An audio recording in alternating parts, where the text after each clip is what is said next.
Jadi sekarang ini banyak orang yang galau, yang tak punya duit galau, yang punya duit makin galau. Karena begitu banyak orang yang meninggal karena COVID-19.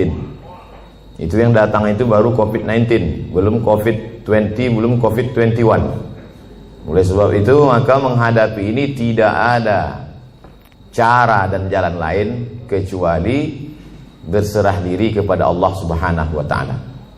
Kita diajarkan Nabi Muhammad SAW, mau ada COVID walaupun tak ada COVID, keluar dari mulut kita itu sama, la haula wala quwata illa billah.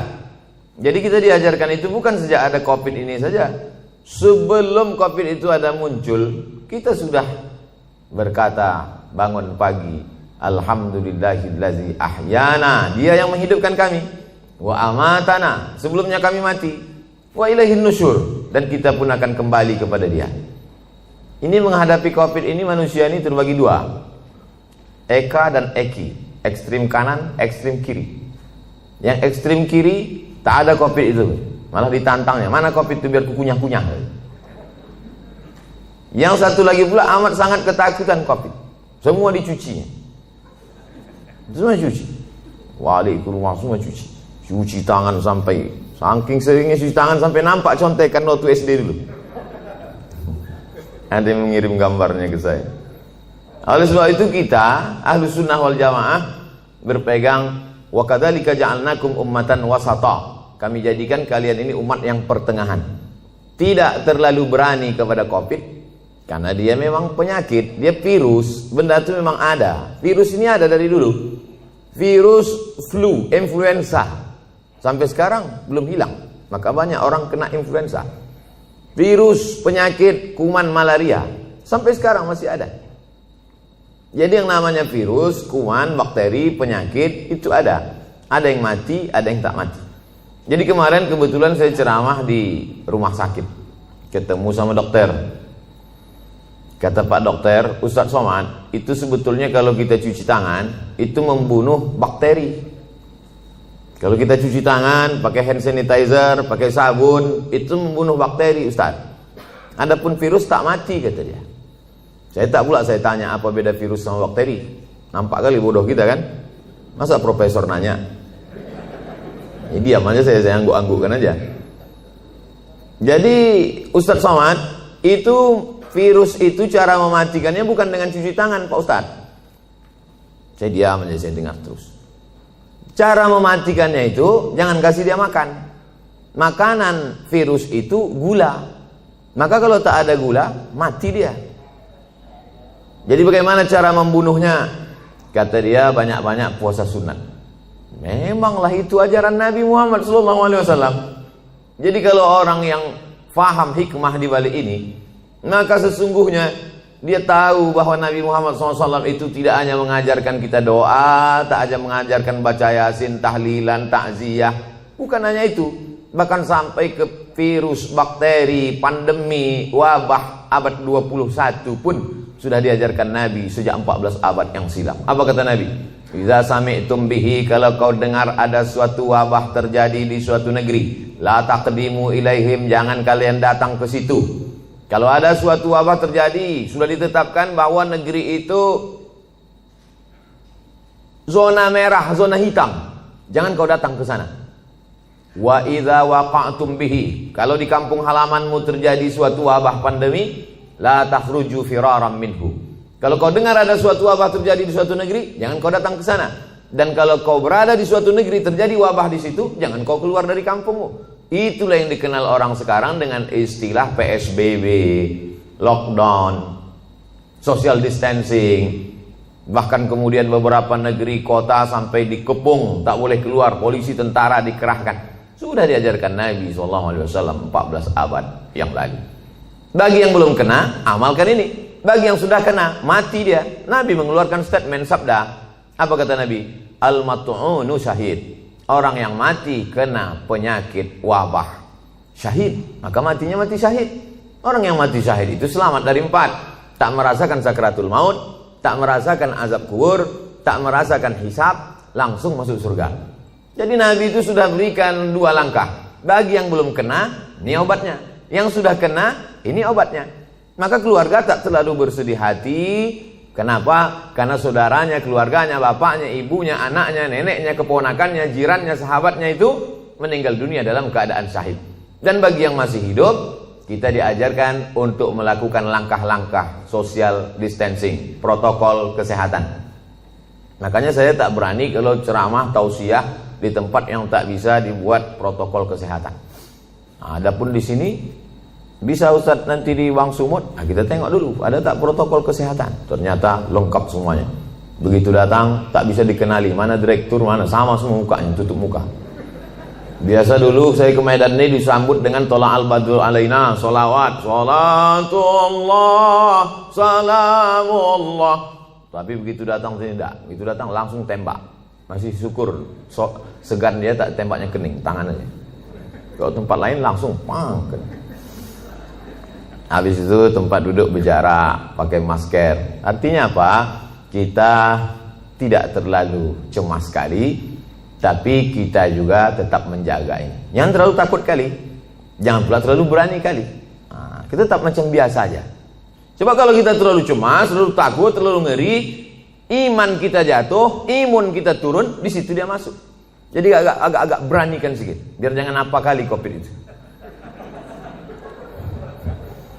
Begitu kalau orang Medan. Kalau orang Jakarta kan kalau ada AC mati kan dibilangnya, lu tolong hidupin tuh AC biar agak dinginan dikit. Kalau orang Medan enggak, Pak, tolong kau hidupkan apa itu biar jangan apa kali.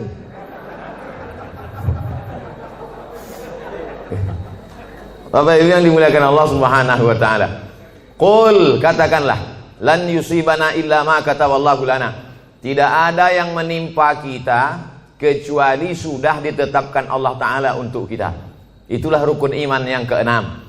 Percaya kepada Allah, percaya kepada malaikat, percaya kepada kitab, percaya kepada rasul, percaya kepada hari kiamat, percaya kepada takdir baik dan takdir buruk.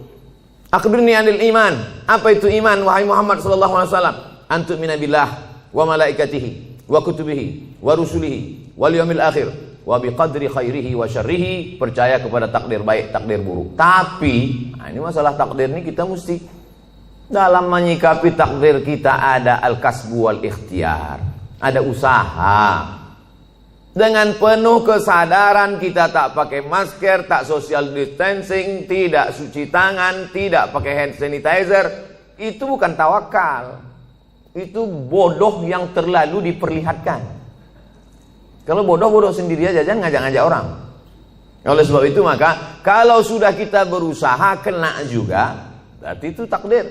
Ada takdir, ada hukum sebab akibat. Pejamkan mata, tak usah tengok kanan kiri, nyebrang di jalan. Itu bukan takdir, sebab akibat. Tapi setelah kita berusaha tengok kanan, tengok kiri, tengok kanan, tengok kiri, menurut kita sudah aman, ditabrak juga.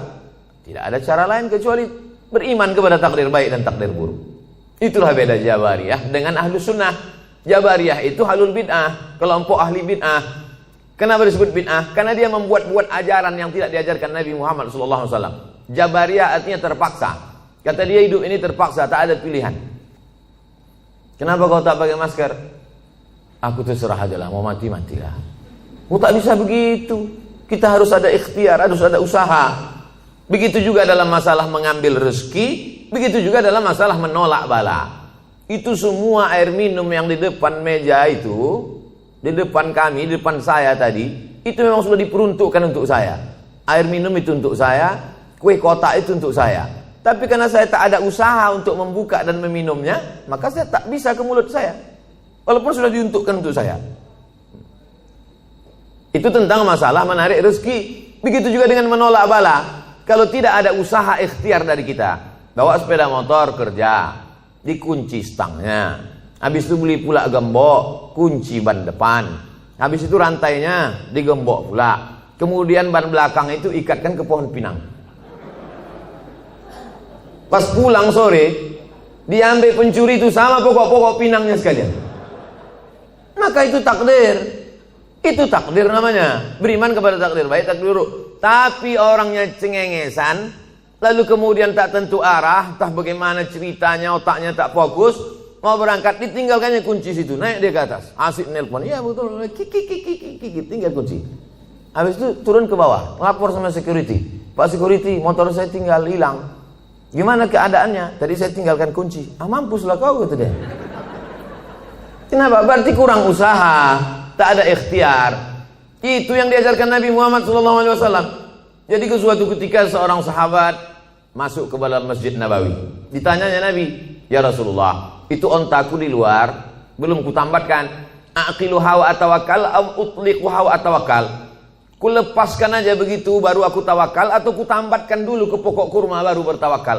Kata Nabi, kau ikatkan dulu, kau tambatkan dulu baru kau bertawakal. Sebetulnya itu pikiran sederhana saja. Cuman sahabat ini mau ngetes cemana sebetulnya ajaran Islam ini. Apakah perlu usaha atau tawakal saja? Kata Nabi, kau tambatkan dulu, kau ikatkan dulu, kau yakinkan dulu dia tak lari. Setelah itu barulah kau tawakal kepada Allah. Begitu dalam masalah mencari rezeki, begitu juga dalam masalah menolak bala. Wa iyyam sasqallahu bidurrim fala kashifa lahu illahu. Kalau kau ditimpa suatu musibah, penyakit, kehilangan, kebakaran, tumpur, hilang, bangkrut, tidak ada yang bisa menyingkapkannya kecuali Allah. Wa yuridka bi khairin fala radda li fadlih. Tapi kalau Allah mau ngasih kau rezeki, mau menaikkan jabatanmu, maka tak pula ada yang bisa menolaknya. Itulah makanya setiap subuh kita katakan raditu billahi Rabbah, aku ridha menerima segala sesuatunya. Hanya saja kadang orang kita ini salah pasang. Kalau ada terjadi sesuatu musibah terjadi, dia katakan ikhlas ya, ikhlaskan aja. Sebetulnya yang tepat itu bukan ikhlas, ridha. Ridha menerima ketetapan Allah Subhanahu wa taala. Ridha itu bahasa kitanya apa? Ridha itu artinya plong, berlapang dada. Seperti ridhonya orang mati dimandikan oleh orang yang memandikan jenazah. Begitulah ridha kita kepada takdir ketetapan Allah. Sebagaimana orang mati dimandikan. Ibu, bapak pernah menengok orang mati waktu dikorek hidungnya melawan dia? Yang kau cucuk-cucuk hidung gitu? Tak ada. Terserahlah, mau kalian cucuk hidungku, telingaku, terserah. Makanya waktu kita masih hidup ini baik-baik sama orang. Nanti balik dari sini cari di RT RW itu siapa yang memandikan jenazah, baik-baik sama dia. Kalau kita sombong-sombong sekarang, pas kita mati nanti disemprotnya pakai door smear. Apalagi Bank Sumut ada program santunan, santuni mereka memandikan jenazah, orang yang menguburkan, orang yang supir ambulan. Kalau mati kita, supir ambulan tuh baik sama kita, pelan-pelan dibuatnya, lari-lari 20. Coba kalau kita sombong angkuh, dibuatnya 120, rantuk-antuk kepala kau di belakang. Nyawa baru tercabut, sakitnya belum hilang, lempang. Baru kau tahankan dulu, sombong kali kau kan, kata dia. Oleh sebab itu maka ini semua adalah bagaimana kita menyikapi hidup. Hidup ini dari dulu sampai sekarang begini-gini aja.